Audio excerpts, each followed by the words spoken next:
All right. Hi, everyone. Thank you so much for joining us. Good morning and welcome to Community Engagement in the Design Classroom, a global virtual celebration of student work. My name is Sarah Rutherford. I'm an associate professor of design at Cleveland State University, and I'm one of the co-organizers of this event, along with my friend and collaborator, Panina Childlaker, an assistant professor of communication design at Washington University in St. Louis. We have brought you all here together today to share the community partnership work happening in design classrooms across the world and to celebrate all of the faculty and students involved.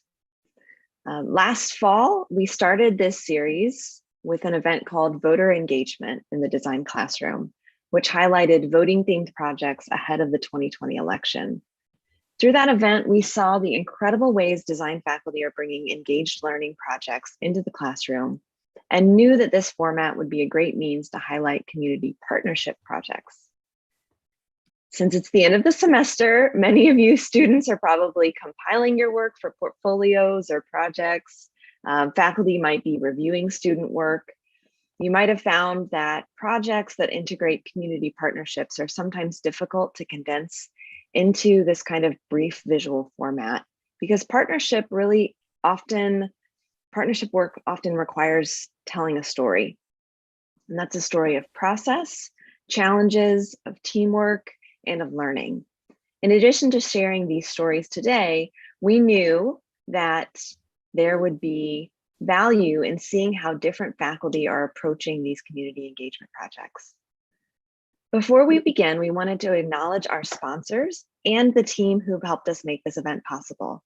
This event is sponsored by the Sandbox School of Design and Visual Arts at Washington University in St. Louis and the Cleveland State University College of Liberal Arts and Social Sciences.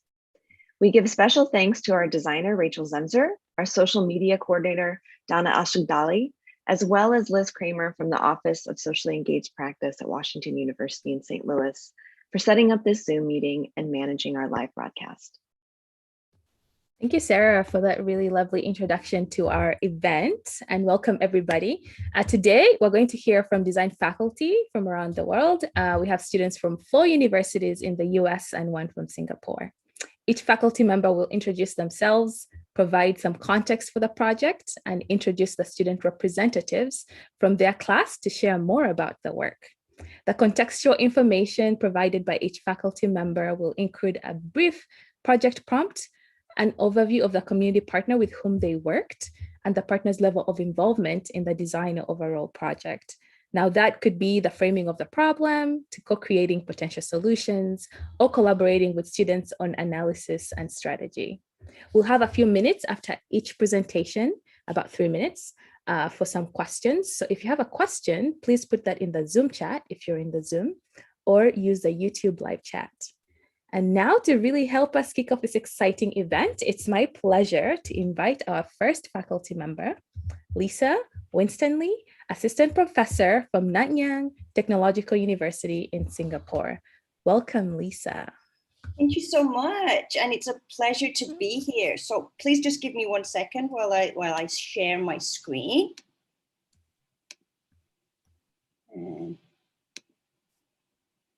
Just want to double check everyone can see this.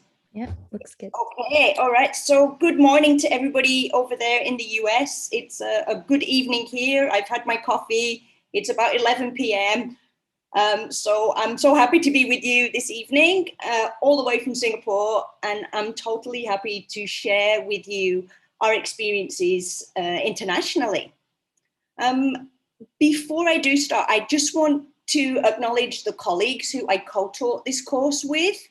They were absolutely fundamental in its success, so I have to give them the recognition that they deserve.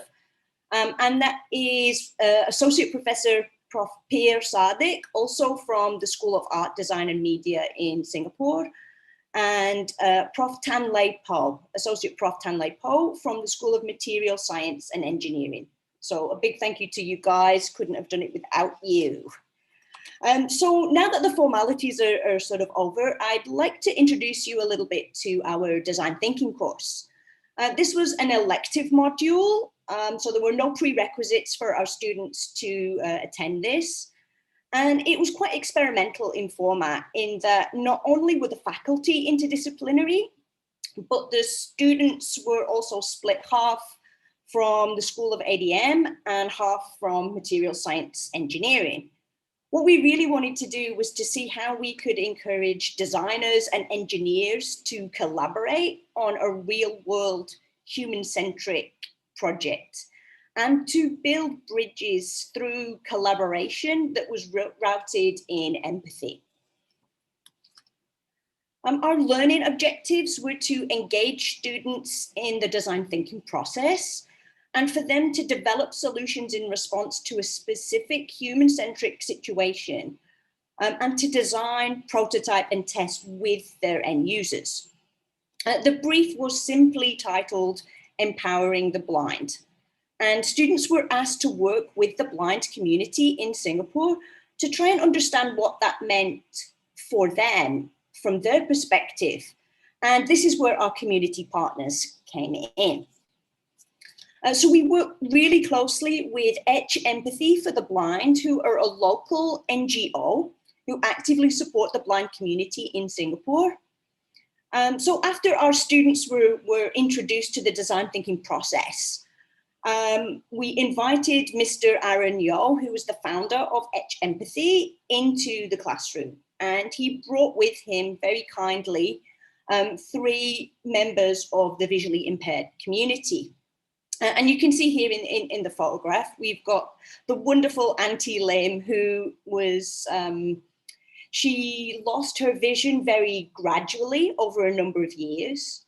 Then we had the wonderful Serena, who was born blind. So she had no sight at all throughout her life. And then the fantastic Halimi, who lost his vision very suddenly. So all 3 of our partners had very different life experiences. And I think this really helped our students to get a little glimpse of what life might actually be like for a person, a blind person in Singapore. Students then developed their relationships with their partners, and together they co-created ideas and prototyped and tested solutions through continued feedback from faculty and interactions with the community. Students met up with their partners in person, in their homes, in cafes, when COVID restrictions permitted, but also online. And the students were also invited to visit the Slice Kitchen, which is a kitchen that's owned by Etch Empathy, and it's run by blind chefs. So this is where the students observed, shadowed, and engaged with how the kitchen was set up. And they discovered different ways that they could work with the partners to empower them in their workplaces. I'll really quickly go over some of the amazing outcomes that we had from each of our 6 interdisciplinary teams. First off is the Multiplus, a multifunctioning chopping board, but my students are going to elaborate a lot more on this next, so I'll let them tell you a little bit more about this. We also had a number of different approaches to wayfinding outside the home. We had adaptations of existing fitness equipment, and that was adapted specifically for blind users. And we had solutions for pouring various hot and cold liquids and measuring that fluid as well. And another solution that we had was within the home. Students observed the problem in the home, that if a door was left fully open, that didn't cause a problem. If a door was fully closed, that didn't cause a problem. But if a door or a cupboard was slightly left ajar, then the blind person would be at huge risk of injury. So they created a home sound system, like a warning system, that would indicate to the user if the door was slightly left ajar, or the cupboard or drawer, whatever that might be. And all of these solutions were developed with our community partners in order to sort of answer the brief of empowering the blind. I'd also like to note that our Multiplus team, after completing our design thinking course, they were selected to participate in a nationwide initiative that was called Prototypical. And through a continued relationship with Etch Empathy beyond the classroom, I'm really delighted to say that they have so far made the top 10 teams nationwide. And they've received funding to develop their prototype even further. But I'm going to let them tell you about that a little bit more shortly. Lastly, in summary from me, we received such a positive response from both the students and the community partners, and I'm really genuinely looking forward to teaching this course again next semester. And with that, I shall hand over to my amazing students from Team Multiplus, and that's Jasmine, Huiyi, and Zizian. So take it away, guys. Over to you. I will stop sharing. Okay, thank you. Thank you, Lisa. Can you guys hear me? Yes, we can. Just give me a moment to share the screen. Okay, yeah, so once again, thank you guys for this opportunity to allow us to speak over here today. So I would like to thank Lisa again. So good evening, everyone. So we are Multiplus. We are a group of passionate students from Nanyang Technological University of Singapore, and I'm Sixian together with Jasmine and also Huiyi. Okay, so before I begin, I would like to give you a brief introduction to our project Multiplus. It is a ergonomic chopping board with multi-function storage system made with 100% recycled HDPE plastic. It is both lightweight and malleable. Okay, so as Lisa mentioned earlier, we are currently working on a prototyping competition called Prototypical, organized by Audacity, JTC Corporation, and Singapore Polytechnic. So we have worked with industry experts to polish our ideas and are honored to be one of the top 10 teams selected to be funded to produce our prototypes. And we are currently preparing for our showcase at Singapore's first ever Prototypical Festival in June 2021. And the photos here are some documentations for the process throughout our journey so far. And furthermore, we are very blessed to team up with some cafes in Singapore, such as Atlas Coffee House, East Coast Commune, and Connect 71 in Singapore in helping with the recycling efforts of HDPE bottles. So as students, our roles in this partnership is to provide innovative solutions to problems that our clients face. To do so, we utilize expertise from our various backgrounds, such as design and also materials engineering. Through this collaboration in the design thinking process, we were able to bounce off ideas among the team to come up with a product that we believe will be useful and meaningful for our target audience. And beyond the school context, we present ourselves as the middleman by pitching our ideas to various mentors and organizations in Prototypical, allowing us to identify how we could better improve our product marketability. By doing so, it increases the opportunity of scaling up our project and identifying the pain points of our target audience. Being able to work with our community partner, Etch Empathy, has definitely brought about a purpose for our project. And through them, we were provided with the opportunity to connect, communicate, and also empathize with visually impaired individuals. It allowed us to see the struggles they face in a world that is catered to the majority. So through conversing with them, the project became extremely meaningful to us because the idea of what we are building will have the potential to impact many lives of the visually impaired in our community. Moreover, the partnership with both Etch Empathy and visually impaired individuals has substantially assisted with our learning in the design thinking process. As being able to work hand in hand with our target audience, we were able to constantly gather feedback through user testing to come up with better prototypes that serve the user's needs.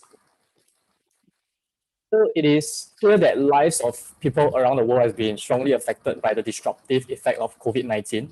So during this period of time, there were definitely restrictions and rules we have to follow, and it has affected the way we engage and also conduct our research. for starters, many classes were actually held online, but we were extremely lucky to have physical class instead, as my friends and I will definitely agree that physical classes are more substantial than having online lessons. So furthermore, we conducted site visits to the Slice Kitchen as mentioned by Lisa. It is a cafe fully run by our visually impaired friends to understand how the chefs prepare and cook in a kitchen setting. And however, due to the restrictions of our government to curb the spread of COVID-19, actually large numbers of people are not allowed to be within the kitchen itself. So our team had to make multiple shop visits to conduct our research and to gather sufficient information. And apart from the Slice Kitchen, we were supposed to conduct site study for our target audience, meaning apart from a cafe, how does a visually impaired individual prepare and cook within the comfort of their own homes? But once again, due to the danger of COVID-19, we decided not to visit their home as it is not advisable. Lastly, my team would say that there were definitely challenges in regards to how we deal with the project, but thankfully, due to the advancement of technology, we were able to work and conduct our research remotely. The purpose of our project is to improve workflow for a visually impaired individual and lowering the barrier to entry for these individuals to prepare their own food. We hope that through our project, we eventually be able to allow and empower them to feel confident in performing tasks within or outside the kitchen. Furthermore, the decision of using 100% recycled plastic was our team's effort in being environmental friendly, which also helped cut costs and involve the community in recycling effort as well. Ultimately, we are very grateful for all the opportunities presented to us through design thinking.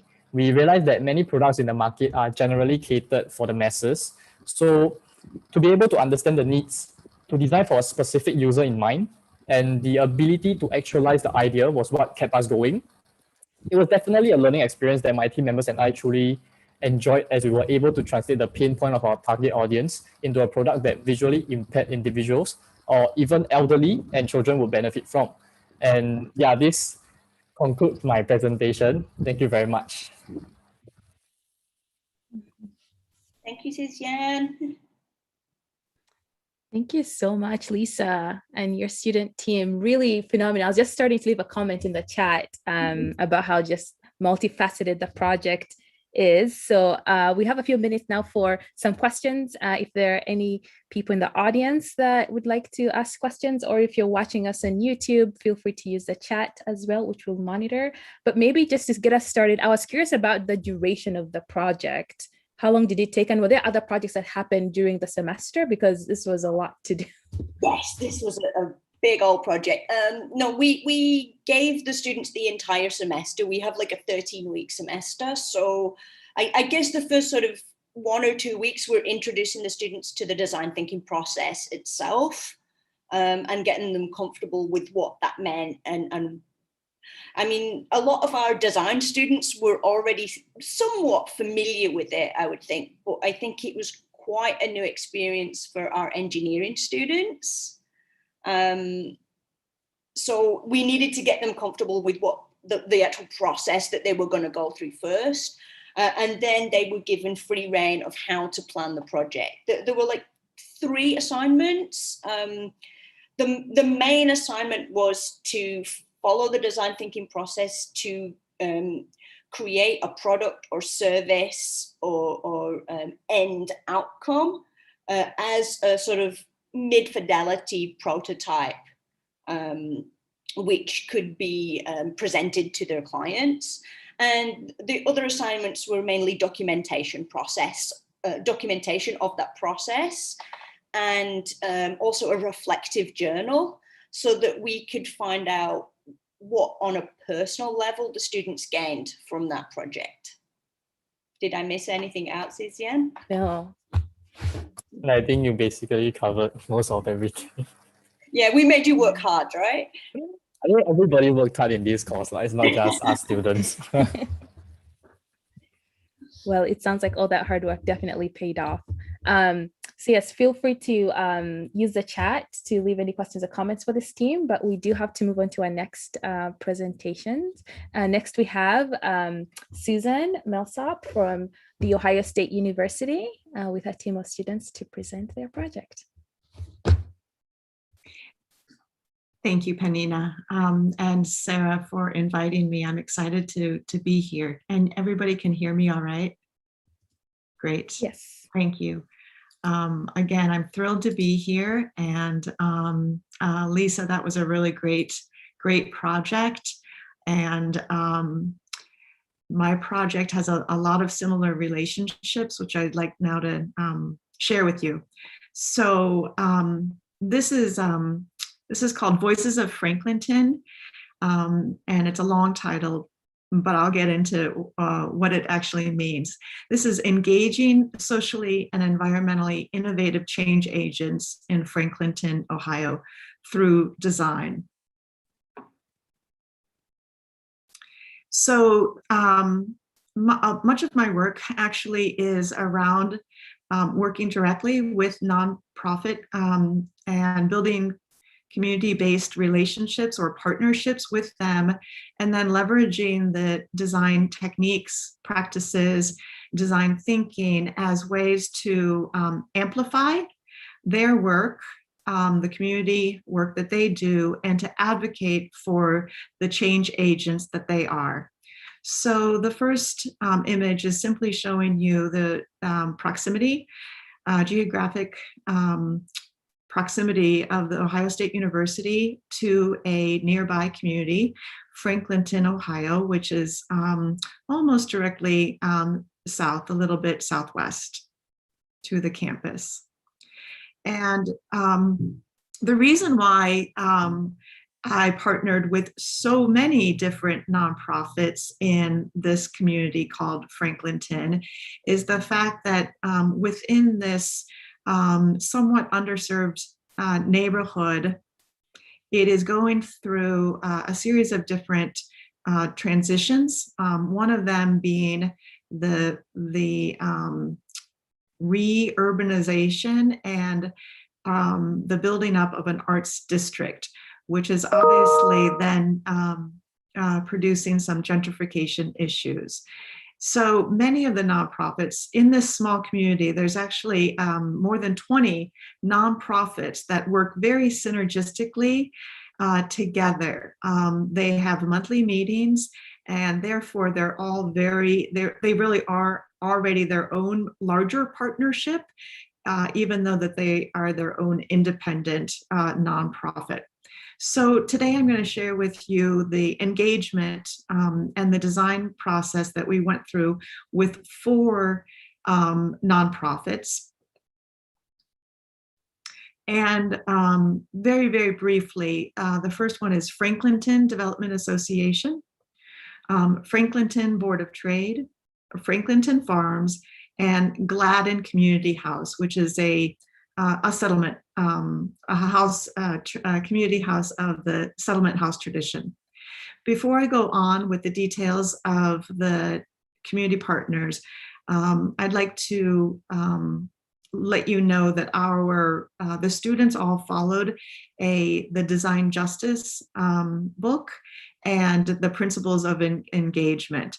And we closely followed kind of the principles of engagement, and I think you'll see some of those ideas kind of trickle up in the processes that my student Tyra Diani will go through more. But to rethink design processes and center people who are marginalized by design, use collaborative creative practices, and be inclusive. So now I'll tell you a little bit more about each of these nonprofits and how they actually work a little bit independently, but also synergistically together.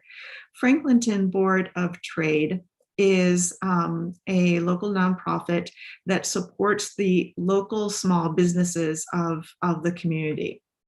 One specific project that the executive director has going on currently is called the Special Improvements District. And in that, he is hiring some of the men without shelter of the neighborhood to help in the cleanup of the neighborhood and really be agents of the change making that's going on and providing employment to these men. Franklinton Development Association is primarily an affordable housing nonprofit, and they provide both rental property as well as renovation of many of the homes in the Franklinton community. Gladden Community House is a social service agency providing numerous different services to community members, from after-school programming and senior programming to serving as a food pantry, which leads to Franklinton Farms, which is a series of urban farms in this community that provide local organic fresh produce to the local residents. So our course goals include engaging the design students with these partners in the team-based projects, and together working over a 16-week period of time to identify the issues, challenges, and potential project ideas. This is done through very much an asset-based community mapping exercise. The course goal was also to amplify and advocate for the work of the local nonprofits, and to expand design thinking, to expand students' learning through design thinking to design doing through practical place-based learning. I've prepared this slide for you to demonstrate a little bit of the process that we go through, which is the double diamond approach, and I've provided a timeline here at the bottom. Again, it was a 16-week long project, and the beginning first 4 weeks is about meeting and a discovery journey. And the discovery journey is the students learning about the nonprofits, some on their own on websites, the work that is there and accessible, and then meeting online with them. And then, so each of the 01, 02, 03 were the project deliverable times, but through discovery and definition, there were many co-design workshops with nonprofits to gather more information so that the project type could actually be defined. So very quickly, Franklinton Board of Trade, with men and women coming into this new place and needing a space to drop off their bags and get various tools. In this simple room, we developed basically a utility, a graphically oriented utility space with pegboards and a new workbench, and a graphic that was representative of the neighborhood community, with the river and roads of Franklinton. Franklinton Development Association needed both a signage, more branding in their office and reception area, as well as an interactive map that they can share with potential residents of the neighborhood. And this interactive website, then you can zoom into these different 96 different houses that the Franklinton Development Association has renovated over a period of 20 years. And you can get more information about those pieces of property. For the Gladden Community House, they were eager to set up a new program for a senior book club. And so the students reached out to many different seniors over the period of the course and put together a service design for seniors of the community. And what we will do is eventually facilitate in the design intervention of the interior space. And finally, we built a series of structures for Franklinton Farms to help them with their wayfinding through 12 of their farms throughout Franklinton. And I will let Tyra, my student now, go on with that project, as she can tell you much more the details of the design project from her perspective. Thank you. Hi guys, I'm Tyra, and I had a quick question. What is my time frame? How long should I go for? You've got about 2.5 minutes left within this, but we can steal a little time from questions if we need to. Okay. So we can do like 4 minutes. Okay. I just wanted to make sure I didn't go over. I can, briefly go through. Let me Thank you. Okay, so this was my team. We had 2 industrial designers. I was a VC, or a visual communication designer. And then we had 1 interior designer who's in the group message with us right now. So, our community partner was Jody Kinney, and then our professor was Susan Millsap.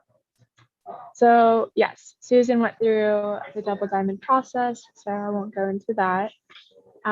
We initially did a overview, just trying to understand their context with Franklinton Farms, just understanding their pain points. We wanted to know their user journeys, like who are their stakeholders. So we mapped those out with her help. And through those, we presented to her like some potential design opportunities.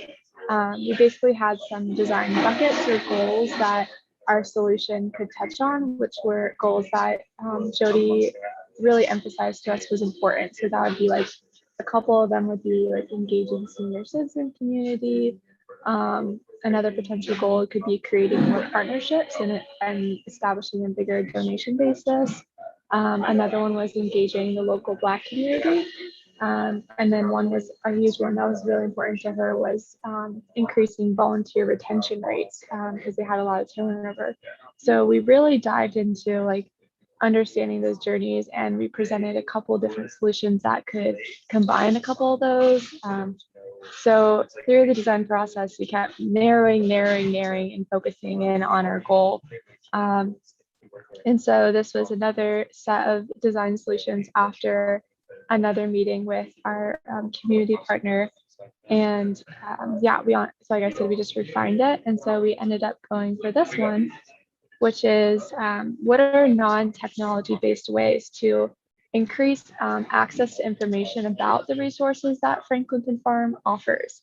Because there's a lot of limitations when you simply just have an app or digital promotions. A lot of people who don't have access to Wi-Fi, they miss out on that. So that was something really important for her to do, is to engage the Franklinton Farm community. And so with that, we came up with another set of ideas that were non-technology based ways to reach people. I won't go through all of them just because time is kind of short, but we ended up going through and selecting some kind of infographic brochure and like implementing concepts of play.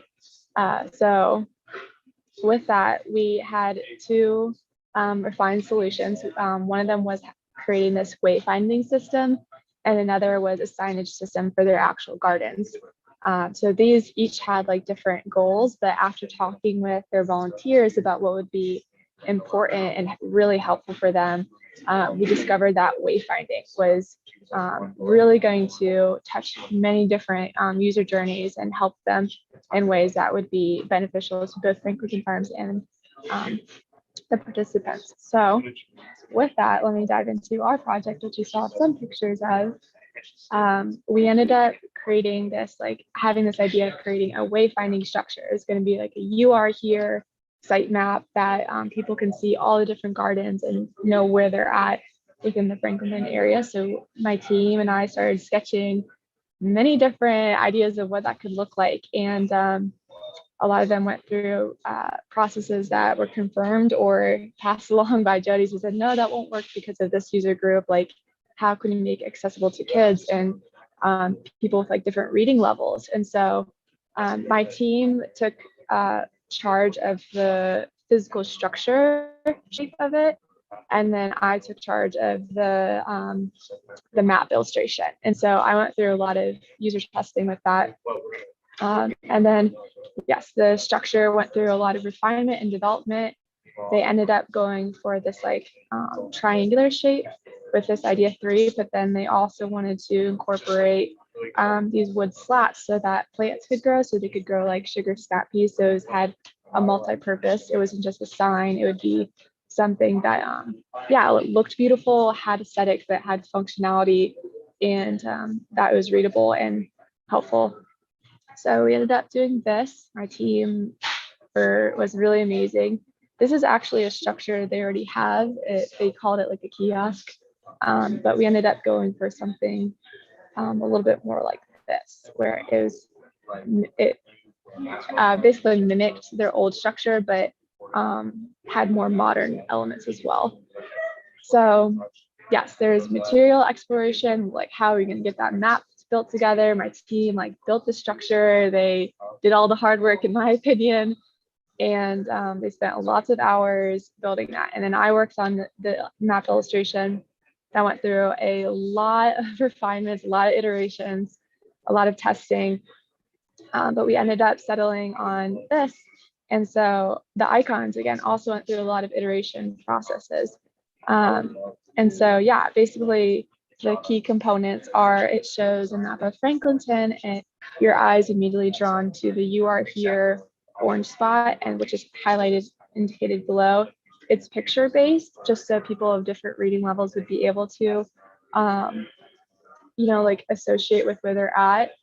And instead of just on their old map, it was more like paragraphs of words and information and numbers. And so, yeah, I really wanted it to be user friendly. So I went through a lot of testing. And then, yeah, installation, we were putting it down. We were putting it in the ground, which is so exciting. It was honestly kind of surreal to see it put together. So I was very excited. This is a Photoshop rendition because we're actually still in the process of installing it. But this is essentially what it's going to look like in the end. So yeah, it was very, very fun. COVID definitely had its setbacks, but like through the spring, because it's outdoors, we had the privilege of like being able to do it safely. And yeah, it was honestly a very, very fun experience. Definitely enjoyed it and learned a lot, like through working with a community partner that I think is going to have like some similarities to the real world. So yeah, thank you.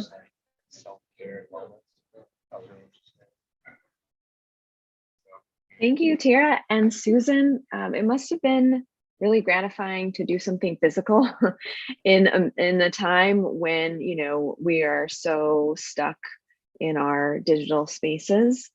So it's really neat to see that as well. So what we'll ask you to do, there's some questions going along in the chat for this team. So if you all would take a look at them.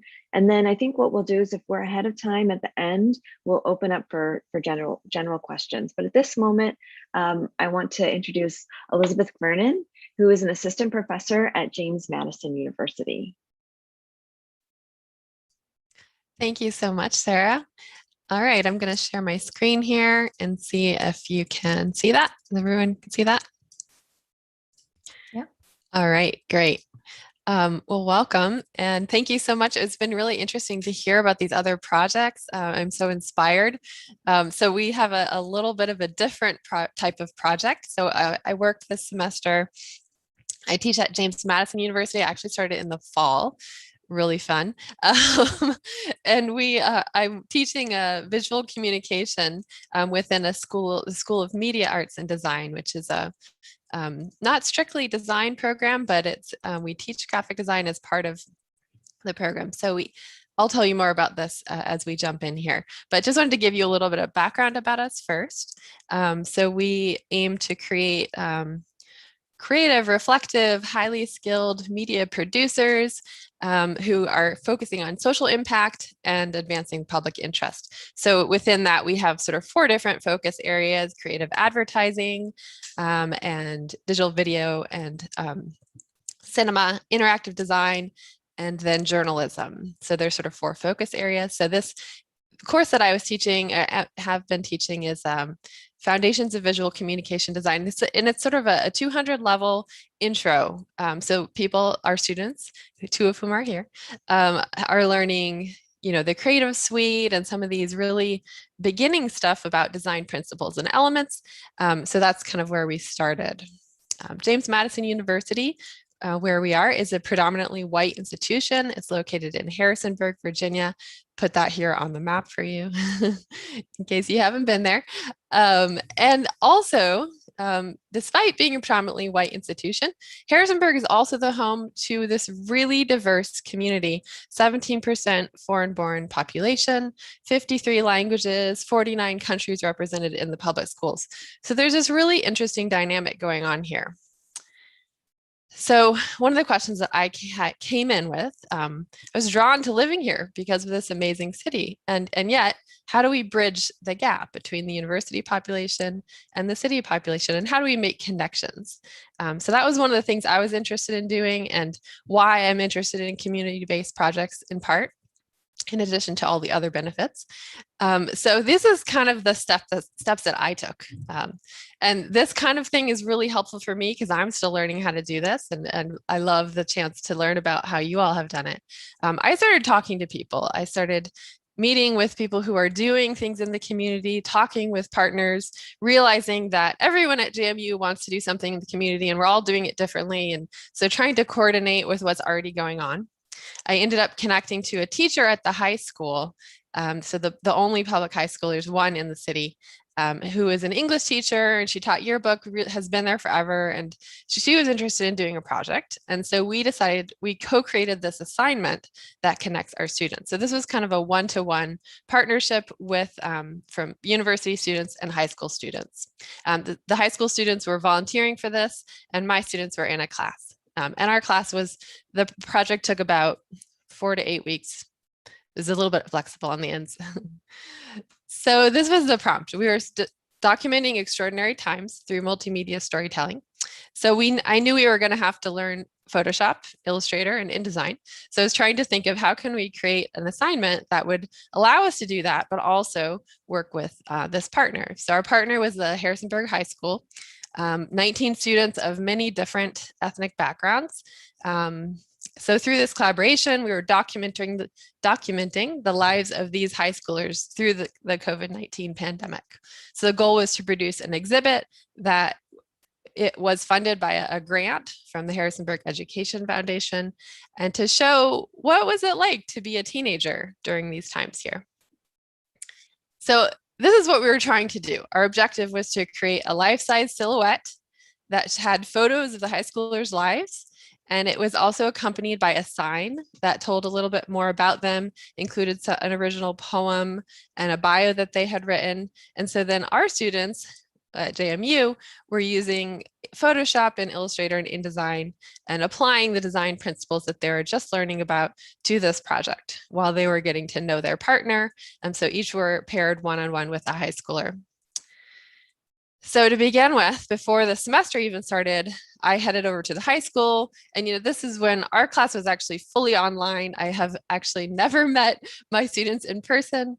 So I definitely hear like there's something really nice about being physical, right? Going and doing something. So this was an enjoyable part of the process where we set up a sort of a screen and took photos that would be the foundation of the silhouette that we would create. So now I'm going to turn it over. Maria and Dylan, I have 2 students here who are going to share a little bit about their experience with the project. I'm going to run the slides and they'll talk briefly about this, but Maria is going to start us out. She's a SMAD major, School of Media Arts and Design, with a concentration in journalism. She grew up in Northern Virginia and she enjoys reading and portrait photography. So she'll tell us a little bit more about her process. And Maria, just let me know when you want me to advance the slides. Yeah, sounds good. Hi, everyone. It's good to be here. I'll just kind of start off with some of the background for this. So I was partnered up with a high school senior whose name was Sabrina. And so in this partnership, she was kind of supplying me the different parts of her story, her life, her personality. And my job was kind of to document that and to be the artist and kind of visually express what her experience had been like during COVID-19. So she sent me photos, we talked on Zoom, we texted back and forth. So I just asked her questions and then used her answers and then created artwork about her story. So the overall goal of this project was kind of like to bring different communities into a project where we could work alongside each other. And that resonated a lot for me as I approached this opportunity. I'm actually a transfer student. I transferred to JMU last fall after doing my first 2 years at community college. And this was in the middle of a pandemic. I did not expect to foster that many connections in my first year in a new school, like within university circles, let alone with high school students in a town that I didn't grow up in. But this is my chance to like almost get to know Harrisonburg a little bit better. Because as I learned to tell Sabrina's story through design, I felt a lot more connected to this really new and really exciting community through the project. So the main barrier to this project is it's really personal and it requires a lot of communication. And I never got to meet her in person. I have never even met Professor Caverna in person. Everything was online because of COVID-19. So we had to find different ways of communicating. So Zoom and then, yeah, there's other forms of online communication really made all of this possible. Sabrina and I talked over Zoom through a discussion arranged by Professor Caverna, and then then we just texted back and forth if we needed to, or communicated over email. And I think because our interactions were really limited to the digital sphere, we made them very purposeful. Like we made them count. We used the time that we had pretty wisely. So kind of looking at the process of this, throughout kind of the time that I spent talking with Sabrina, I tried to get a really good image in my head of like what she's like and what her life's been like. I'm a journalist, so I kind of went like to interview mode. And like after all of that, like getting to hear her story and getting the photos from her, I sort of had this idea of the story I wanted to tell. So I wanted to use images that she sent of nature and the outdoors and family and ideas that mattered to her, and I combined them into the silhouette, which I'll show you in a minute. I wanted to kind of demonstrate the way that she lived life in COVID with her family close and like the beauty of nature surrounding her. And then overall, these designs required the use of programs that Professor Caverna mentioned, Photoshop, Illustrator, InDesign, and they were challenging for me at first. I went through several drafts before I was able to come up with one that I felt like was good. But in the end, I was pretty proud of what I was able to create. Next slide, please. So these are my final drafts of a silhouette that told Sabrina's story. So you can kind of tell there's a range of kinds of images. They were taken like over different points in the school year.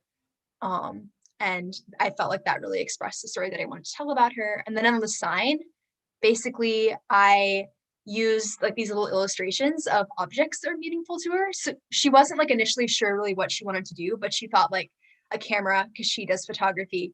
And then she also liked the idea of art supplies. So I did like a paint palette for that. And overall, it was really fun. And I am really excited about what I was able to come up with and very honored to be able to share them with you today. Thank you. Thank you, Maria. And I did just want to mention that this was the final produced version that, it's strange because I would have loved to have like Maria cut this out and shellac it on the board, but it ended up being the high school teacher that did that. I printed them. So we managed to make it work, but it wasn't ideal because of COVID. All right, now I'm going to turn things over to Dylan, who is my second student. Dylan is a SMAD major with a concentration in creative advertising from Waynesboro, Virginia, and enjoys overlanding, which he tells me is basically glamorous camping in his free time. So Dylan. Hello, thank you so much for this opportunity to like share the stories of these high schoolers. It really means a lot. So my role basically for this project was just to be able to tell my partner Alex's story. He's not actually from the United States. He's from El Salvador, and he moved here 5 years ago with his family. So he's had a really like amazing like transition into the United States and everything. And he's actually written books, and it was really great to like get to know him and everything. And being from Waynesboro, I've been close. It's 30 minutes down the road from Harrisonburg. So I've known Harrisonburg a lot, but I've never been able to get to know the community very well. So it was really interesting to be able to really connect with the community through this project. So with Alex, I asked him for photos. We met over Zoom with our first meeting. And then after that, we kind of both, we work. So it was hard for us to actually like talk in person or on the phone. So we would just text back and forth. And I really felt like I got to know him super well, actually. And then throughout the whole thing, I would send him pictures of the rough drafts that I was making just to make sure he was happy with it. And he was excited about the project as well. If you want to go to the next slide, please. So this is the project I came up with for Alex. I really wanted to show his family side and him working and all his friends that he hung out with all the time. The design on the poster actually comes from the design from his book that he wrote that he actually won awards for. And then the bird in the bottom is the national bird of El Salvador. I actually got to know Alex a little bit differently too through my work. I work at Sheets here in Fishersville or in Harrisonburg. And one of his classmates who actually was a part of this project as well, Daniela, we would sit at work and talk about the project, and she gave me information about Alex, and it was really like eye-opening to hear all the stories between her and just Alex. It was just like this amazing community feeling. And then just the impact that COVID had on doing this, it definitely changed the way all of us have to like interact with each other. But I think with being able to work with people that went to the same high school as him and knew him, it really allowed me to get to know him and just everyone in the community. I think my biggest challenge for this project, which I think everyone can relate to with Adobe products, is just it always crashing on you. So I'd be halfway through and then it would just crash. So I learned to save very, very often as much as possible. So yeah, thank you so much.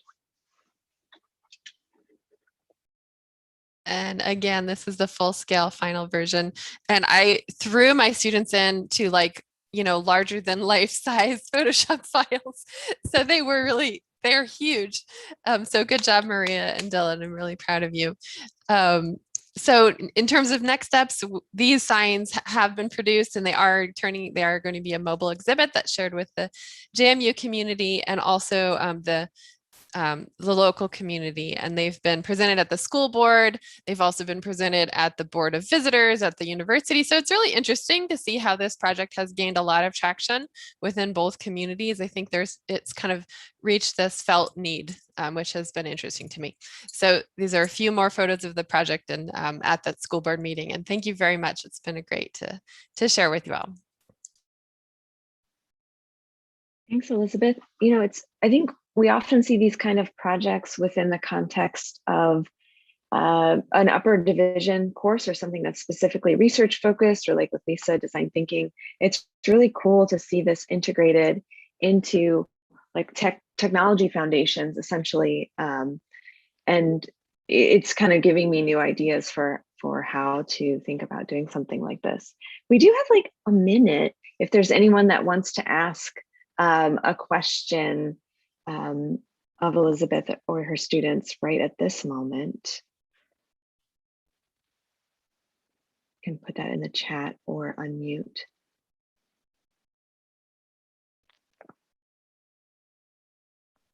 I guess I could ask a quick question, Elizabeth. I imagine the high school students who are able to pair with your students walked away just feeling really fulfilled from this experience. And I don't know if I missed it in the beginning, but how did you decide or determine which students?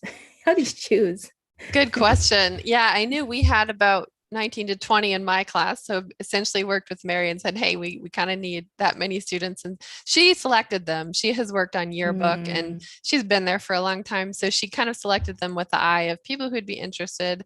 And then also people from different backgrounds. So just the number of countries that the students were from is pretty amazing, and the number of languages they speak. But I think that really does speak to sort of like how you work with partners.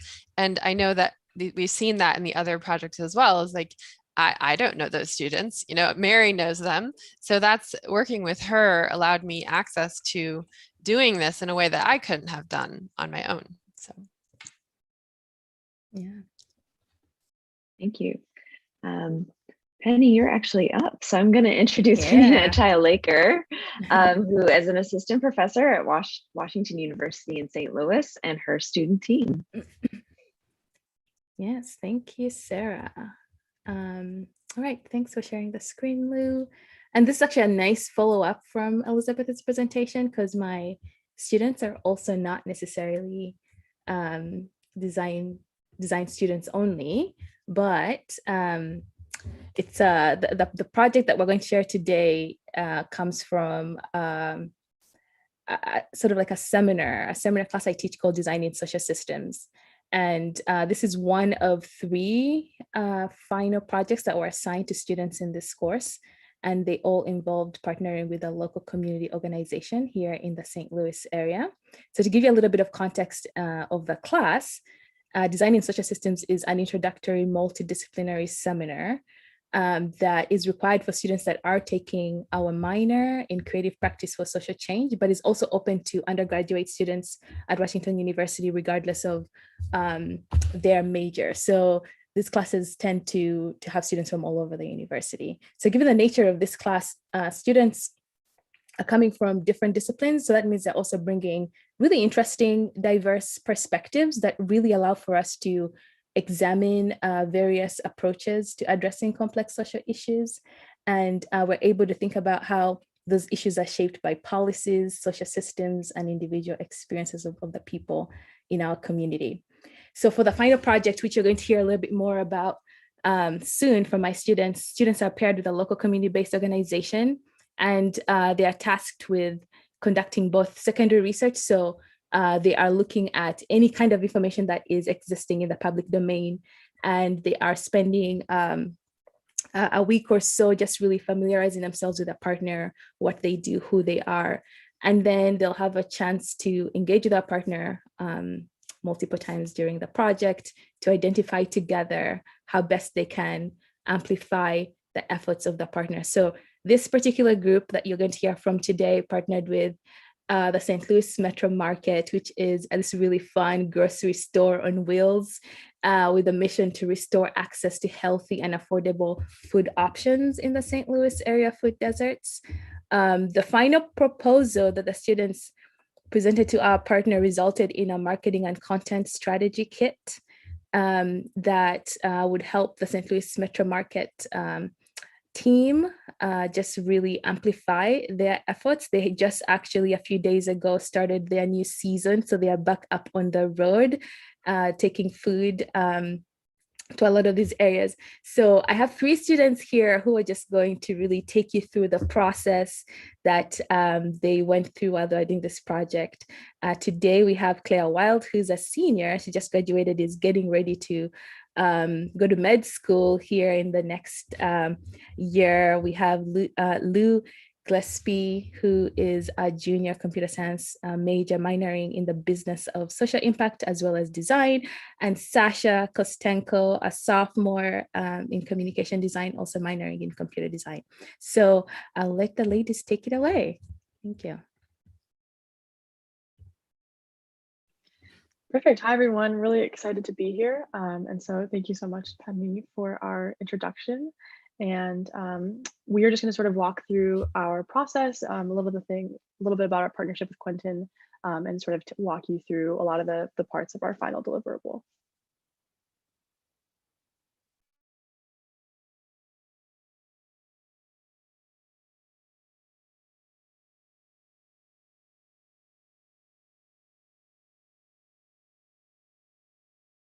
Lou is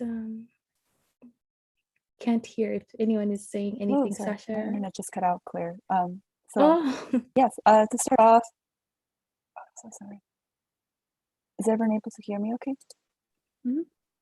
Okay, yeah, so to start us off, our role was to better understand our community partner, the St. Louis Metro Market, through research and also by engaging consistently with Quentin throughout our process, and understand how we can best serve them using our skills.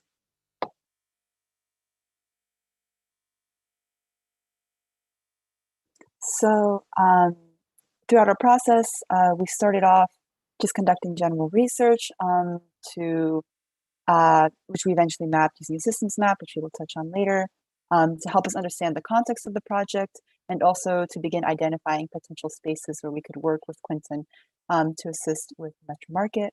Then we moved on, getting feedback from Quentin, and in response to the feedback, developing a content strategy based around some of what we identified as spaces to work in. And finally, again, in response to this feedback, we also work to develop a potential outreach position within the Metro Market to help kind of the long-term impact of some of this work and this project, and also on that note, a system of impact measurement to also measure the success of the project and some of these techniques. Yeah, so like Sasha mentioned, we had a really dynamic relationship with Quentin, our community partner. So in that initial phase that we talked about, we were sort of info gathering, we had access to all the virtual platforms that St. Louis Metro Market put their information out on. We sort of got a sense of what we were sort of picking up from their virtual platforms and looking at the ways in which they are currently connecting really successfully with their clients and like larger national audience, and also the ways that they could use some more support. So during our first meeting with Quentin, we had this like really just like awesome synergy with him where we were sort of talking about the things that we had noticed from their platforms, and he was able to echo and say like, yes, those are exactly the things that I was thinking about as well.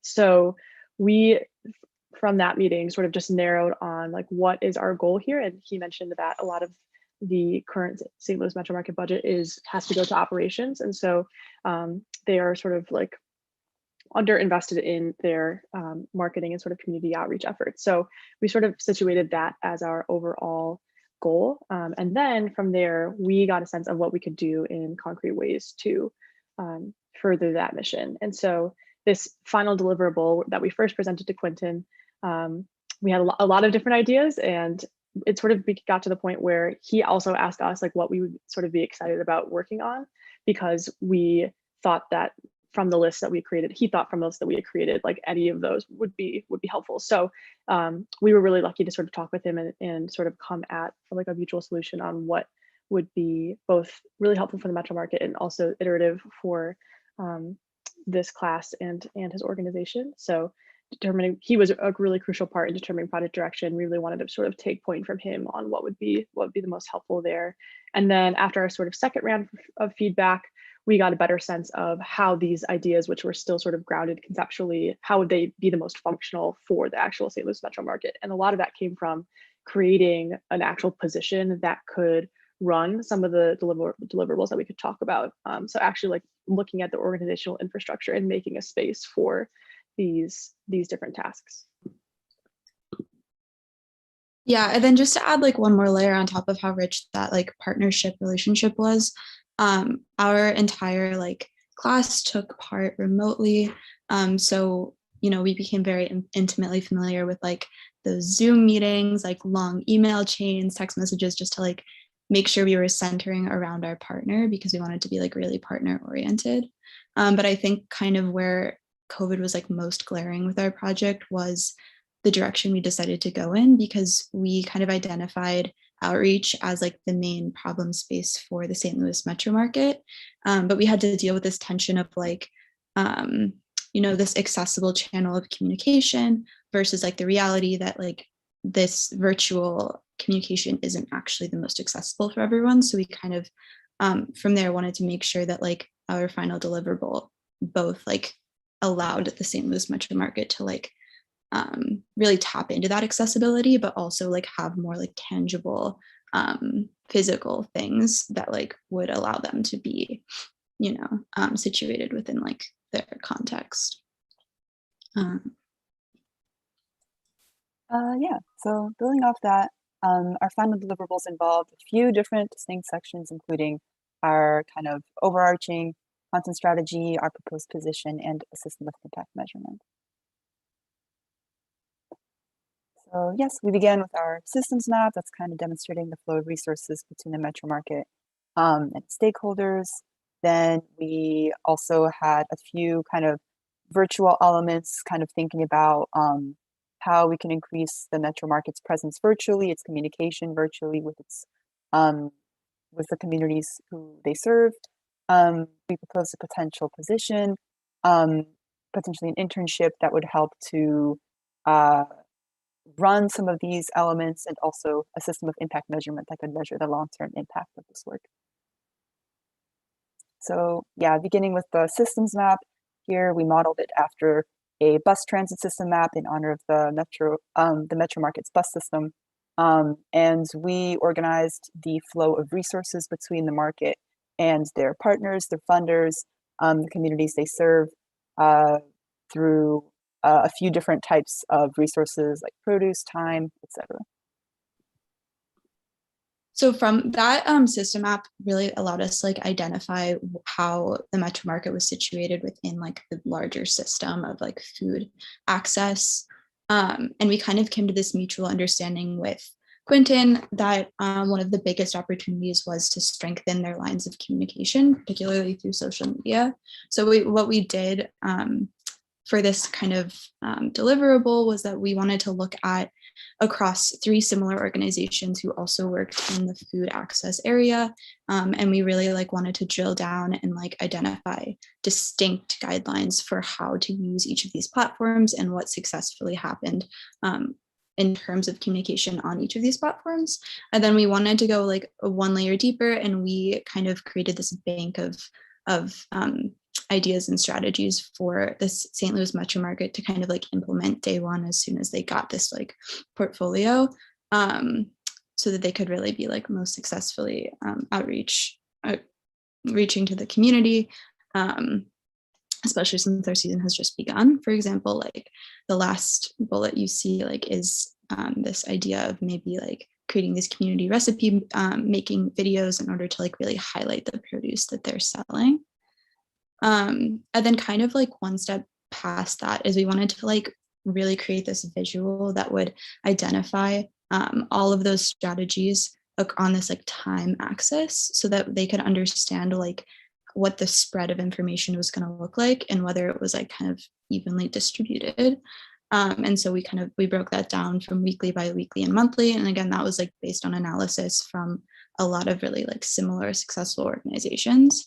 And then also you can see that off-season section, which we decided to even look further into because based off of conversations and feedback we were having with Quentin along the way, this is something we like hadn't initially considered, but he was mentioning was like kind of a pain point for him. So we wanted to identify what would make the most sense for just the weeks leading up to the the start of the season, particularly just like keeping in mind that one of the biggest things weighing on their minds is how the St. Louis Metro Market can kind of how you can capture that energy when the Metro Market isn't physically in the locations, because it is a very like physical organization, and they have to deal with like not being in the community like during transit times, and then also just like physically not running during the off season. Perfect. And I know in the interest of time, I'm just going to talk about this briefly so we can keep going. But this was sort of a description of what the intern, if that sort of runs community outreach, could look like. One of the things that Quentin mentioned was that this would sort of be underutilized if this person couldn't actually like physically connect with their community members. So rather than this sort of just being like your quote unquote social media intern, it's very much grounded in this idea of community outreach and like creating and sustaining physical relationships with people on the site of the Metro Market and also online. So, and then on the right is just a list of proposed responsibilities for that position within the Metro Market. And then finally, we wanted to really ground all of this, all of these insights into kind of a measurement strategy, because they do have current impact measurement means, which include like people visiting the bus, how much produce is sold, et cetera. But with all these recommendations, we wanted to like understand how these strategies could actually like fit into the greater system of how they're operating currently. So we created this kind of physical survey that we envision would happen on the bus as people were entering or exiting. And kind of something interesting to note is that we even iterated on this survey itself, because we learned previously we had the neighborhood question be like just a checkbox. But then we learned that a lot of people actually visit this metro market from communities that aren't even the ones that the metro market specifically visits. So it's really interesting to kind of further gain knowledge on like what geographically that's looking like for visitors of the metro market. So that is pretty much what that project looked like. And we're open to fielding any questions now. Thank you so much, Claire, Lou, and Sasha for that presentation. And Sarah, I think that's our time. We'll engage any questions in the chat for now so that we can let the next presenter get on. Yeah, and so we will, thank you, Penny and students. We are going to close this out with Arkana Shakara, who is an associate professor at Illinois State University. She's actually our only, besides Penny, our repeat presenter. She and her students and other students participated in the fall in the voter engagement event. So we're so glad to welcome her back with a new crop of students and a new crop of projects to share with us today. Hi, everyone. Thank you, Sarah and Penny, for inviting. This is great. So far, it's been so wonderful, and listening to all these amazing projects. It's extremely inspiring. Thank you, everyone. So I'm Archana Shekhara. I'm Associate Professor of Graphic Design at Illinois State University. And my students, Hannah Piemonte and Rhiannon Kelly, are joining this presentation as well. And I'll share my screen.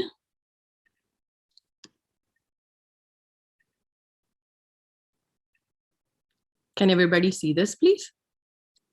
Okay, perfect.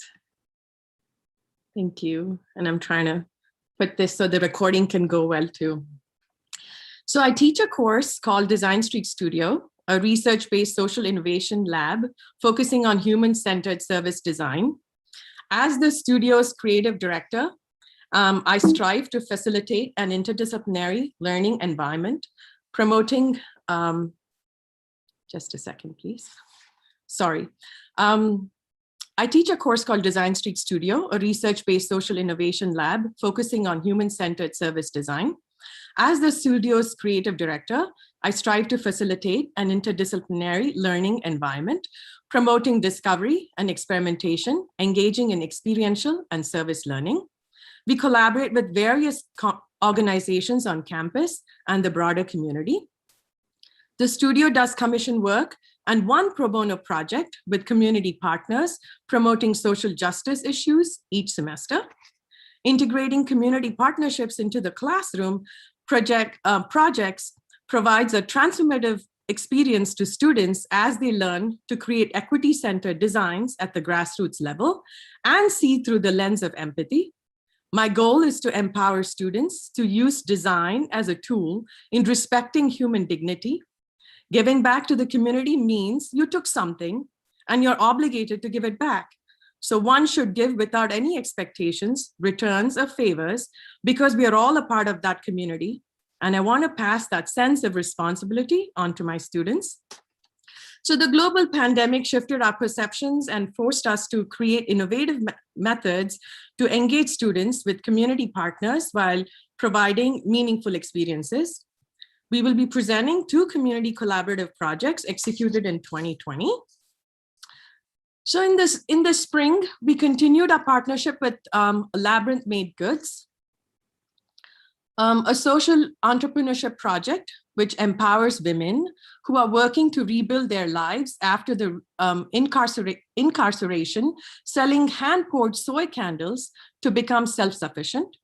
This project received the Google Impact Award of $75,000 to support initial material cost after our designs were shared for the grant. The project partnership began in fall 2019 and was fully executed in 2020. The community partners were involved throughout the project, framing the scope and outlining the parameters in terms of budget and materials. However, they allowed us the space for creative freedom in proposing various designs for identity and labels and naming for candles. So I had 9 students work on this project because Design Streak is a studio class and we do professional work. So it's hard to have a large group of students. So students apply to this course and after a portfolio review, they get into the course. So students and I visited Labyrinth and met with the women and various volunteers who were involved in the project. Visiting the site and engaging in conversations helped us to better understand the project's deep meanings and intentions.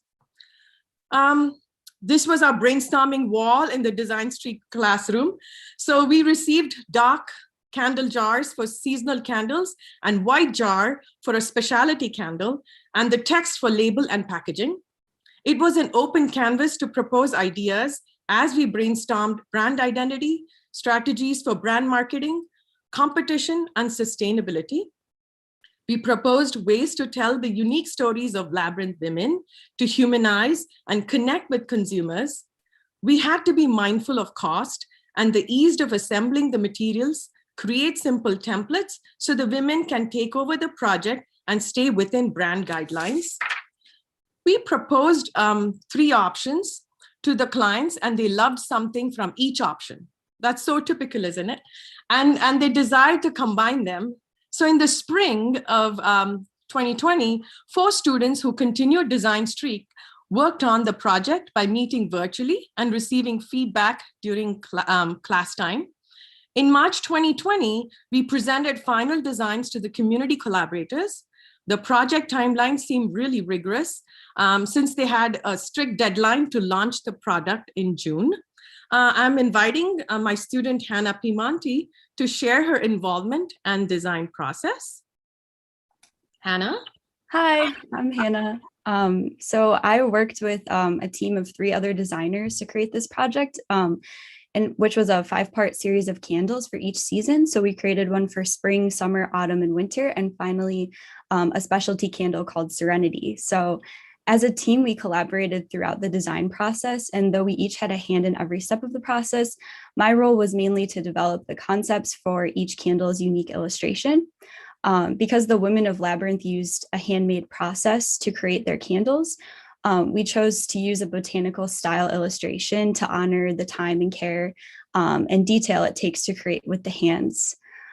So we initially chose 4 elements of nature to represent each season, and each one contained a metaphorical meaning. Spring meant new beginnings, so we chose a budding flower to depict the new journey the women of Labyrinth were embarking on. And for summer, we chose a sunflower to embody the warm energy of the Labyrinth house. A weathered leaf was used for autumn and to showcase the details of the veins of its past. Winter stood for the end of an old life and beginning of a new one. So showing a branch helped to illustrate the cycle of life. And finally, the Serenity candle featured a detailed drawing of the Labyrinth house where the women called home.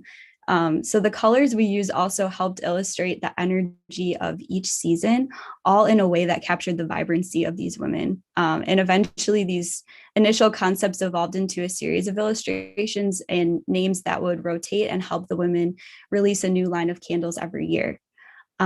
So since Labyrinth made good, liked all 3 of the concepts from our first semester's presentation, we were posed with the challenge of taking the best elements from each and combining them into a single proposal.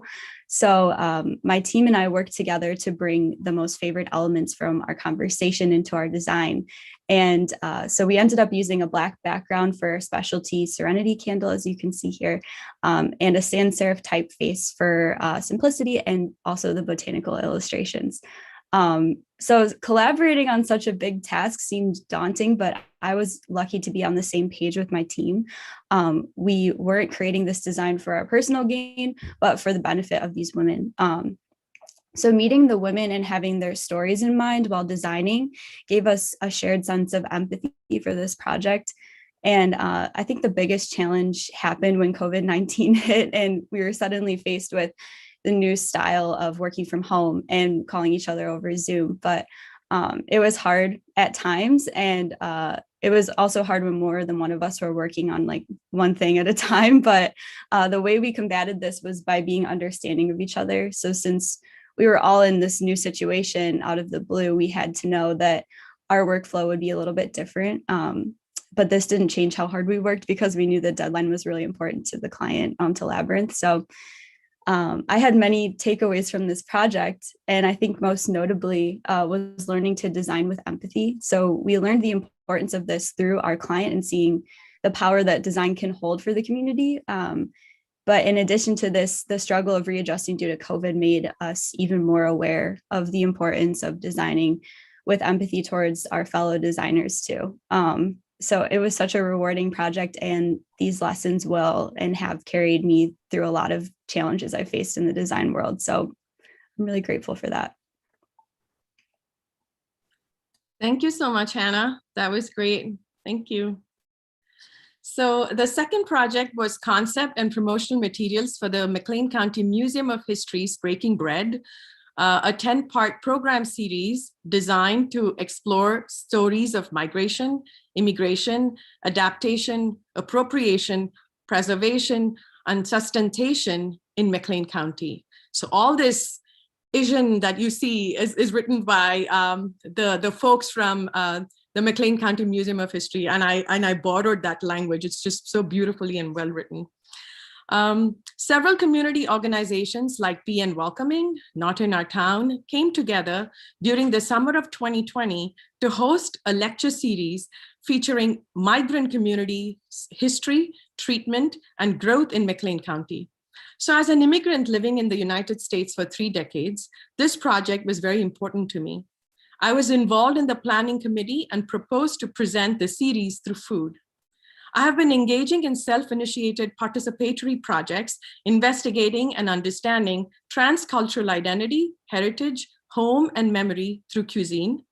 Breaking Bread brings local people from various cultural backgrounds to share their migration stories, experiences, and traditional recipes. Cultures are celebrated, promoting deeper understanding and appreciation. The series are currently hosted virtually and hope to transition to in-person events this summer. Community partners from various organizations visited the studio to talk about the series and were invited back to the studio for project presentation. Community partners were involved in framing the problem and trusted the creative process offered by Design Street. As a faculty of color, teaching in a historically white institution, it's hard to do it all. Students at times seek validation from people who look like them and share similar experiences. I invited community collaborators and subject matter experts to visit the Design Street classroom virtually to present the history of Bloomington Normal, city's town and community development, facilitated a discussion on implicit biases and marginalization of underrepresented communities. The collaboration also brought new cross-cultural awareness and understandings and sensitivity into the studio lab. I'm just thrilled that I'll be hosting, I'm saying this shamelessly, I'm thrilled that I'll be hosting Garam Masala Box, Indian American cooking on September 11th. I picked September 11th on purpose because it's 9/11. Those folks who look like me, it was very difficult after 9/11. So I purposefully picked that date. I invite Rhiannon Kelly, my student, who will be sharing her involvement and design process for the Breaking Bread series. So Rhiannon. Hello, everyone. I hope you can hear me okay. I am Rhiannon, and I had the privilege of working with a few other students on the branding for the speaker series and the development of the logo and the poster as well. And throughout this process, we just focused on working to understand the Bloomington Normal community and its culture. So starting the research for this project, we spoke with community member Mike Matika, who is co-chair of Not in Our Town organization, to get a better understanding of the history of McLean County and the rich past of migratory groups that have come here. He spoke in a lot of detail about the city's history and movements that have come through the area, and he even talked a bit about some of the civil rights movements. And this helped expand everyone's knowledge and understanding of the community and kind of gave us that starting point for sketching our ideas and putting us all sort of on the same page. Most of the research and background of this project came from having those virtual discussions, since this was developed all online. And I think having to work virtually for this entire project was the biggest struggle, especially for myself not being in McLean County or being from the area, and not being able to actually go visit the different places around town, or even taking another visit to the History Museum to do some more of that research. And since this project is centered around migration through a lens of food as well, it would have been really nice to go to some of the different restaurants around town and actually try some of the cuisines of some of the cultures that are discussed throughout this project. But I think just having those conversations really helped sort of supplement that. So when it came to actually making the pieces for this project, we started with the logo and built up from there. And with the logo, we wanted to focus on ideas of resilience and identity, and just trying to grasp how and why people migrate. We also wanted to draw on this concept of overlapping identities and picking up new identities from migrating. So the logo itself combines these staple crops in a unified bunch. And this element is hand-drawn, and that, along with the paint swatch, brings in this notion of the hand and puts people at the heart of the logo. So this sort of paint motif is then brought into the other elements of the branding as well. In the cover images for the events, you'll see an image of whichever food is in the title, with a gradient map over the image of the colors from the flag of the country that is being presented. And we decided to go with this images of food rather than something like a drawing, to make that visual connection with the food and the culture, as well as to catch the audience's attention. The poster, which was designed this spring, brings all of these together in this sort of patchwork quilt, to symbolize both the unity and the distinct identities of all of the cultures. The patchwork quilt concept is accessible because most cultures have their own unique relationship with fabrics and patterns, and the community is seen as a fabric of different cultures. With each presentation, we have shared recipes from the speaker for everyone to try and share, which will eventually be put together in a recipe book. And from my own experience working on this project, I've learned a lot about the food of different cultures just through trying to find the images and understand what the cover images actually will be. And I can say that it's opened my eyes as to how many different cultural community groups there are in Bloomington Normal, and how rich of a history it has in diversity and civil rights. And I've also realized that there's more of a willingness to share and learn about each other's cultures than I realized, which has been really exciting to see. And I think there's been quite a bit of excitement in the community as well, as each presentation has gone up, although virtual, and it has been gaining traction in the community, and it's been something that people are excited about and experiencing together. And I'm just really looking forward to continuing this sort of consciousness and community building in my own work in the future. Thank you so much, Rhiannon. And just like piggybacking on what Rhiannon said, there's more than 200 people or so who joined those Zoom interactions and meetings listening to this, the Breaking Bread series. So this has become a pretty hit in our town. So moving forward, I look forward to continued engagement this fall, as we will be rebranding the small city of Atlanta, Illinois, not the large city of Atlanta, but the small city of Atlanta, Illinois, which is known for the historic Route 66. Design Streak will be celebrating its 40th anniversary, and students and I are currently designing a commemorative book showcasing the studio's history, projects, testimonials from collaborators, alumni, and students. So thanks to Sarah and Penina again for reaching out to me and including Design Streak in this presentation. Thank you to all my peers who presented and all the students who presented today, and take care and have a wonderful summer.